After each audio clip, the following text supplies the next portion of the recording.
அமைதியும் கிறிஸ்துவின் அருளும் தூயாவின் நட்புறவும் உங்கள் அனைவரோடும் இருப்பதாக. ஆதியில் இருந்தது போல இப்பொழுதும் எப்பொழுதும் என்றென்றும் இருப்பதாக. ஆமென். அல்லேலூயா. சங்கீதம் 34:1 அழகாக சொல்லும். சங்கீதம் 34:1. ஆமென். ஆண்டவரை நான் எக்காலமும் போற்றுவேன், அவரது புகழ் எப்பொழுதும் என் நாவில் ஒலிக்கும். ஆண்டவரை நான் எக்காலமும் போற்றுவேன், அவரது புகழ் எப்பொழுதும் என் நாவில் ஒலிக்கும். ஆமென். ஆண்டவரை நான் எக்காலமும் போற்றுவேன், அவரது புகழ் எப்பொழுதும் என் நாவில் ஒலிக்கும். அவரது புகழ் எப்பொழுதும் என் நாவில் ஒலிக்கும். ஆமென். உன்னதத்தின் ஆவியை உந்தன் பக்தர் உள்ளத்தில் ஊற்ற வேண்டும் இந்த நாளிலே. உலகமெங்கும் சாட்சி நாங்களே, உலகமெங்கும் சாட்சி நாங்களே. உன்னதத்தின் ஆவியை உன்னதத்தின் ஆவியை உன்னதத்தின் ஆவியை உந்தன் பக்தர் உள்ளத்தில் ஊற்ற வேண்டும் இந்த நாளிலே. சப்பா, உலகமெங்கும் சாட்சி நாங்களே, உலகமெங்கும் சாட்சி நாங்களே. வேதம் சொல்லுகிறது, திருத்தூதர் பணிகள் 1:8, தூயாவியானவர் உங்களிடம் வரும் பொழுது கடவுளுடைய வல்லமையை பெற்று உலகெங்கும் படைப்பிற்கெல்லாம் சாட்சிகளாக இருப்பீர்கள் என்று சொல். சாட்சிகள் நாங்கள். எனவேதான் ஆண்டவரை நான் எக்காலமும் போற்றுவேன், எக்காலமும். எந்த காலத்திலும் எந்த நேரத்திலும் நன்றியால் உம்மை நான் ஸ்துதிப்பேன். இயேசுவே, உம்மை நான் ஸ்துதிப்பேன், ஸ்துதிப்பேன். எந்த வேளையிலும் ஸ்துதிப்பேன். ஆதியும் நீரே, அந்தமும் நீரே, ஜோதியும் நீரே, என் சொந்தமும் நீரே. எந்த காலத்திலும் எந்த நேரத்திலும் நன்றியால் உம்மை நான் ஸ்துதிப்பேன். இயேசுவே, உம்மை நான் ஸ்துதிப்பேன், ஸ்துதிப்பேன். எந்த வேளையிலும் ஸ்துதிப்பேன். ஆண்டவரை நான் எக்காலமும் போற்றுவேன். அவரது புகழ் எப்பொழுதும் என் நாவில் ஒலிக்கும். ஏனென்று சொன்னால் சங்கீதம் 34:15 மிக அழகாக சொல்லும். ஆண்டவரின் கண்கள் நீதிமான்களை நோக்குகின்றன.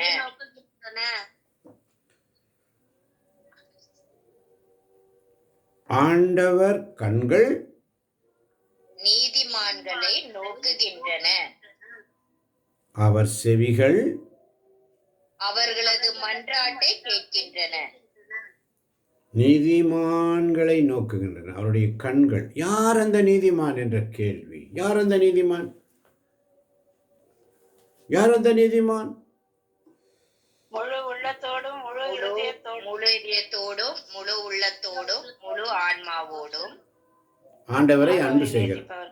அவங்க தான் நீதிமான், வேற யாருமே கிடையாது. அல்லேலூயா. ஆமென். அல்லேலூயா. இதுதாங்க உண்மையான பதில். முழு இதயத்தோடும் முழு உள்ளத்தோடும் உன் முழு ஆற்றலோடும் உன் கடவுளாகிய ஆண்டவரிடம் அன்பு கூர்வாயாக. அது கட்டளை. இப்ப கேள்வி என்ன? யார் நீதிமான்? யார் நீதிமான்? உன் முழு இதயத்தோடும் உன் முழு உள்ளத்தோடும் உன் முழு ஆற்றலோடும் ஆண்டவரை நாம் தேட வேண்டும். அவன் தான் நீதிமான். யார் நீதிமான்? யார் நீதிமான்? தெளிவாக சொல்லணும். நல்ல ஒரு தெளிவான பதில் வேணும். யார் நீதிமான்?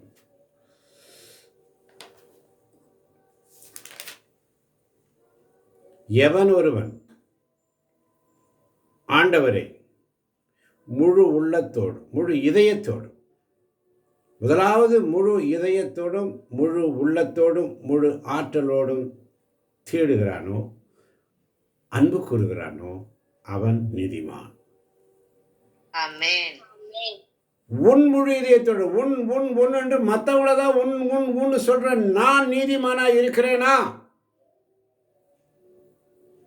வசனத்தை அப்படியே யூஸ் பண்றோம். உன் முழு உன் உன் உன் மற்றவங்களுக்கு மூன்றாவது மனுஷன் சொல்ற மாதிரி தான் சொல்றான். இந்த வசனத்துல நான் நீதிமானா இருக்கிறேனா? நான் நீதிமானா இருக்கிறேனா? நான் நீதிமான் என்று சொன்னால் எதற்காக? எப்படிப்பட்ட நீதிமான்? ஆண்டவருடைய வார்த்தைக்கு செவி கொடுக்கிற பிள்ளைகள். ஆமென். இணைச்சட்டம் 6:4 சொல்லுகிறது, இஸ்ரவேலே செவி கொடு, உன் கடவுளாகிய ஆண்டவர் ஒருவரே ஆண்டவர். செவி கொடு. செவி கொடுத்து அவருடைய வார்த்தைகளுக்கு செவி கொடுத்து முழு இதயத்தோடும் முழு உள்ளத்தோடும் முழு ஆற்றலோடும் அவரை அன்பு செய்கின்ற ஒவ்வொரு பிள்ளைகளுமே நீதிமான்.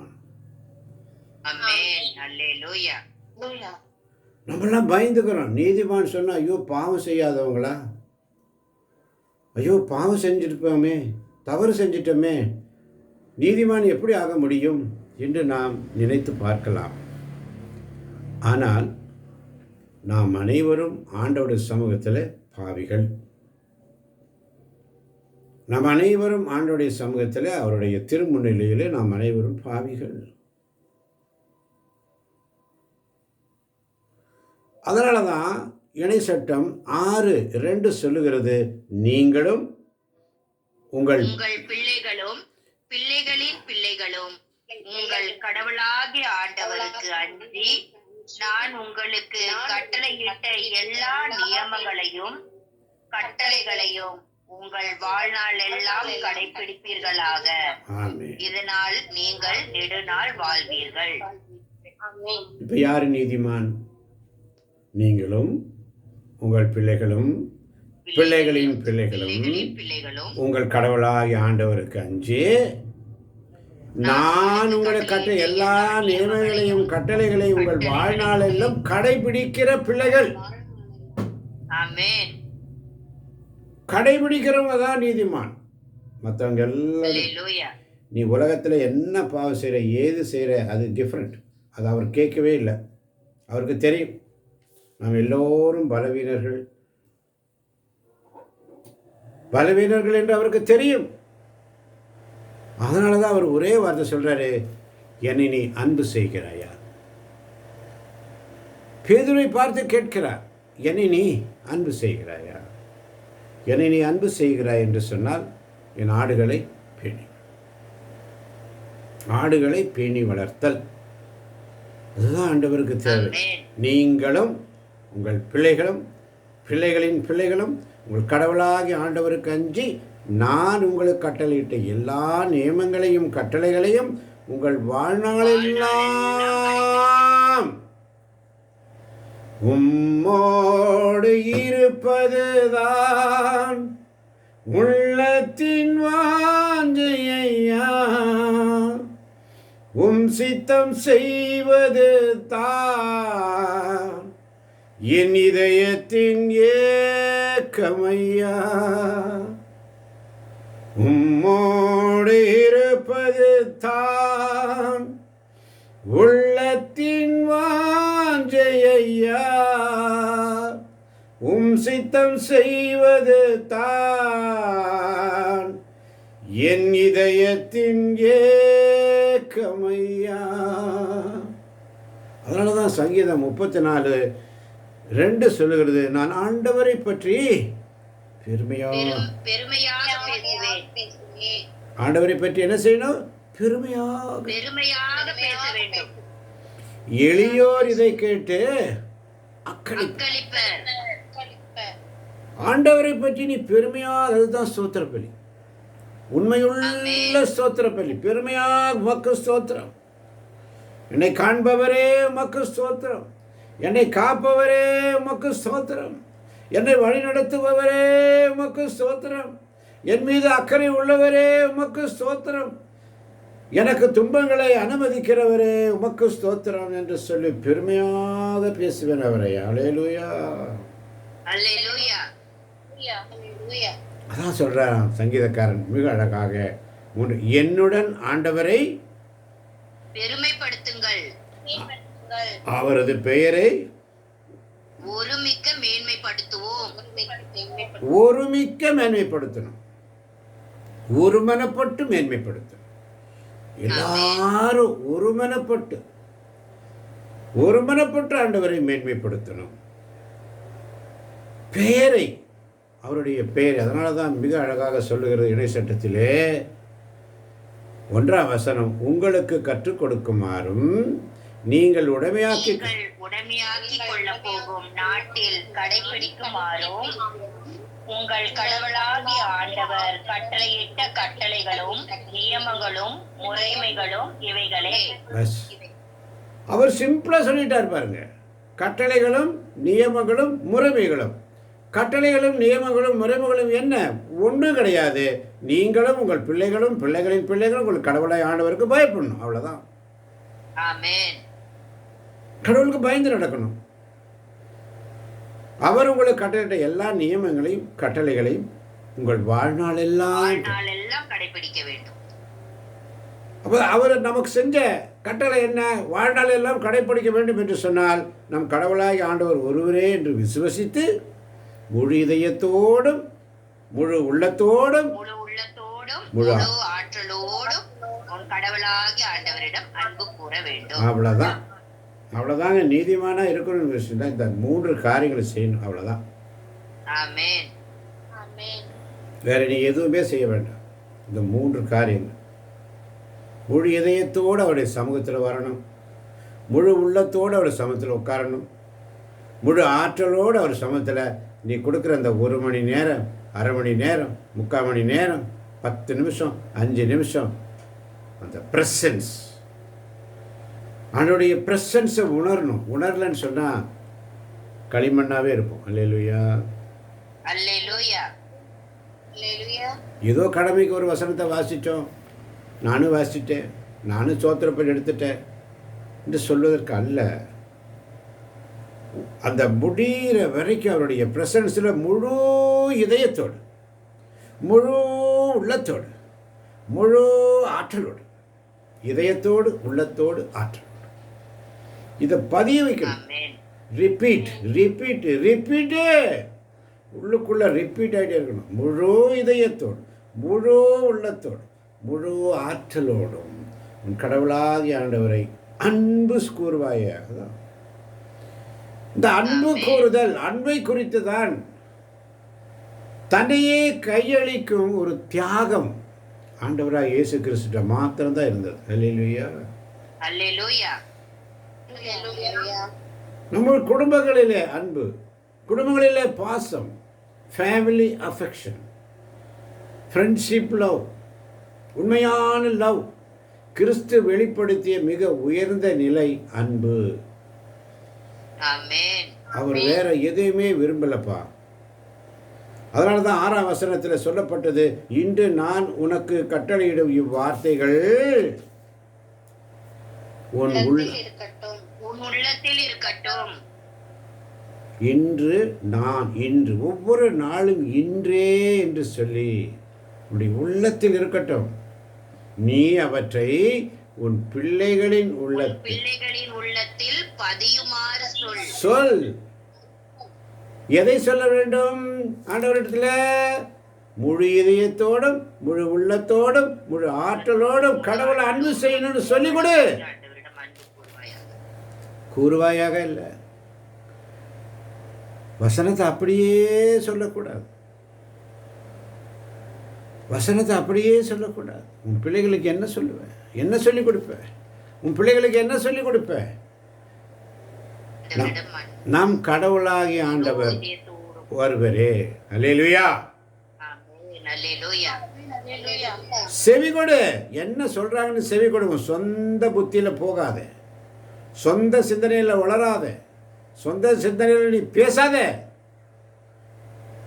ஆவியானவர் சொல்வதை செவி கொடு. செவி கொடு. எதை செவி? உன் முழு பிள்ளைகளுக்கு சொல்லிக் கொடுக்கணும். கடவுளை முழு இதயத்தோடும் முழு உள்ளத்தோடும் முழு ஆற்றலோடும் கடவுளை அன்பு செய்ய வேண்டும் என்று பிள்ளைகளுக்கு கற்றுக்கொடு. கற்றுக்கொடு. உன் பிள்ளைகள் உன்னை அன்பு செய்யவில்லை என்றால் உனக்கு எவ்வளவு கோபம். உன் பிள்ளைகள் உன் பேச்சை கேட்கலன்னா உனக்கு எவ்வளவு கோபம். கணவன் மனைவியுடைய பேச்சை கேட்கலன்னா எவ்வளவு கோபம். மனைவி கணவனுடைய பேச்சை கேட்கலன்னா எவ்வளவு கோபம். பெற்றோர் பிள்ளைகள் பேச்சை கேட்கலன்னா எவ்வளவு கோபம். எவ்வளவு கோபம் வருது. அகங்காரம், ஆத்திரம், கோபம், அப்படியே எவ்வளவு வேதனைப்படுறோம். ஆனால் ஆண்டவர் நம்மிடத்தை கேட்கறது ஒரே ஒரு காரியம். நீ என்னை அன்பு செய்கிறாயா? என்னை நீ அன்பு செய்கிறாயா? ஒரு வார்த்தை, என்னை நீ அன்பு செய்கிறாயா? கேட்குற கேள்வி, என்னை நீ அன்பு செய்கிறாய் என்று சொல்லிட்டா, ஆம் அன்பு செய்கிறேன் என்று சொன்னால் உன் ஆடுகளை பேணி வள. ஆமென். யார் அந்த ஆடுகள்? உன் குடும்பத்தில் உள்ள குடும்ப மெம்பர்கள் எல்லாமே ஆடுகள் தான். ஆமென். அது ஆடுகள். அதுக்கு நீங்க ஆயனா இருக்கிறீங்க.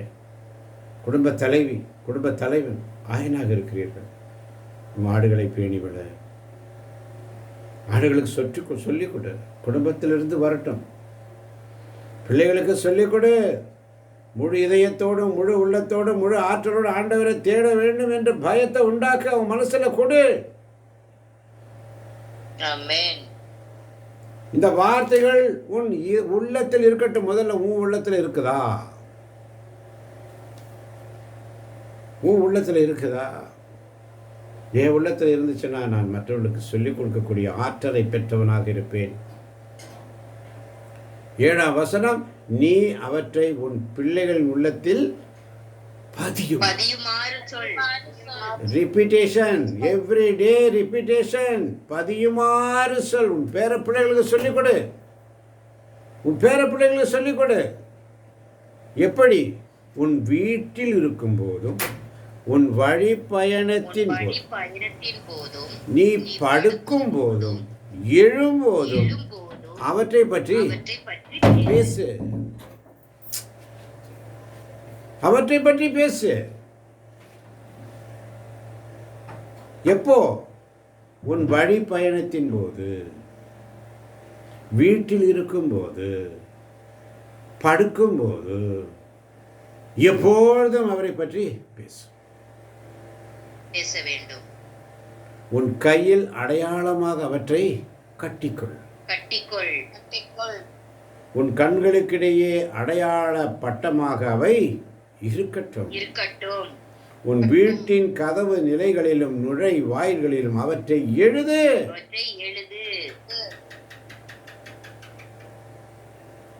இன்னைக்கு எத்தனை பேர் வீட்டில் இந்த வசனங்கள் இருக்கிறது? எழுதிவை. உள்ளத்தில் பதியவை. பிள்ளைகள் உள்ளத்தில் பதியுமாறு சொல். இதுதான் ஆண்டவருக்கு இன்னைக்கு தேவை. அதனால தான் சங்கீதம் 34:1-2 சொல்லுகிறது, நான் ஆண்டவரை எக்காலமும் போற்றுவேன், அவரது புகழ் எப்போதும் என் நாவில் ஒலிக்கும். நான் ஆண்டவரை பற்றி பெருமையாக பேசுவேன், எளியோர் இதை கேட்டு அக்களிப்பர். என்னுடன் ஆண்டவரை பெருமைப்படுத்துங்கள். அவரது பெயரை ஒருமிக்க மேன்மைப்படுத்துவோம்.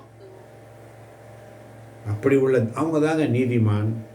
அதனால தான் ஆண்டவர் கண்கள் நீதிமான்களை நோக்குகின்றன, அவர் செவிகள் அவர்களது மன்றாட்டை கேட்கின்றன. அப்போ எத்தனை பேர் புரிகிறது நம்முடைய ஜெபம் எப்போ கேட்கப்படுகிறது? அந்த 3 கண்டிஷன்: செவி கொடுத்தல், முழு இதயத்தோடு செவி கொடுத்தல், முழு உள்ளத்தோடு செவி கொடுத்தல், முழு ஆற்றலோடு செவி கொடுத்தல், தன் பிள்ளைகளுக்கு கற்றுக் கொடுத்தல், நம்முடைய உள்ளத்தில் பதிய வைத்தல், ஆண்டவரை அன்பு செய்தல். இது மட்டும்தான். அவங்க தான் நீதிமான்கள். அவங்க ஜெபம் உடனடியாக கேட்கப்படும். ஆமென். அல்லேலூயா. அவர்களது மன்றாட்டு உடனடியாக கேட்கப்படும். ஆமென். அவர்களின் எலும்புகளை எல்லாம் அவர் பாதுகாக்கிறார். ஆமென். அவற்றுள் ஒன்றும் முறிவுபடாது. ஆமென். ஆண்டவர் தம் ஊழியின் உயிரை மீட்கின்றார். ஆமென். அவரிடம் அடைக்கலம் போகும் எவரும் தண்டனை அடையார். ஆமென். ஆமென். உடைந்த உள்ளத்தாருக்கு அருகில் அவர் இருக்கிறார். ஆமென். நைந்த நெஞ்சத்தோரை அவர் காப்பாற்றுகின்றார். ஆமென். அவரை நோக்கி பார்த்தோர் மகிழ்ச்சியால் மிளிருவார்கள். ஆமென். அவர்கள் முகம் அவமானத்திற்கு உள்ளாகாது. ஆமென். ஆண்டவருக்கு அஞ்சி வாழ்வோரை அவர் தூதன் சூழ்ந்து நின்று காத்திடுவார்கள். ஆமென். எனவே செய்ய வேண்டியது என்ன? ஆண்டவருக்கு, அதான் இன்னைக்கு ஆண்டவருக்கு அஞ்சுவதை பற்றி உங்களுக்கு கற்பிப்பேன். ஆமென். அல்லேலூயா. அதுதான் இன்னைக்கு இணைசட்ட புஸ்தகத்திலிருந்து நமக்கு கற்பித்தார். துன்பங்களையும் பாடுகளையும் வேதனைகளையும் நமக்கு வாழ்க்கையிலே ஆண்டவர் அனுமதிக்கிறார் என்று சொன்னால், ஏன் அதை அனுமதிக்கிறார் என்றால், நம்ம இன்னும் அதிகமாய் உயர்த்துவதற்காக, இன்னும் மேலோங்கி நிற்பதற்காக. பாடுகள் நம் உள்ளத்திலே, இல்லத்திலே, குடும்பத்திலே, உடல் சோர்ந்த நோய்கள் எல்லாம் வருகிறது. எனவே ஆண்டவரிடத்திலே உண்மையோடும் நேர்மையோடும் அவருடைய சமூகத்திலே காத்திருப்போம். அவருடைய வார்த்தையை எப்பொழுதும் எப்பொழுதும் எக்காலமும் போற்றி, அவரை எப்பொழுதும் அவருடைய நாமத்தை பரிசுத்தப்படுத்தி, எதை உண்டாலும், எதை குடித்தாலும், எதை செய்தாலும் கிறிஸ்துவின் நாமம் மகிமைப்படுவதற்காக செய்வோம். இதை கேட்கப் போகின்ற ஒவ்வொரு பிள்ளைகளையும் நிறைவாய் நிறைவாய் நிறைவாய் தேவன் தாமே ஆசீர்வதிப்பாராக. ஆமேன், ஆமேன், ஆமேன்.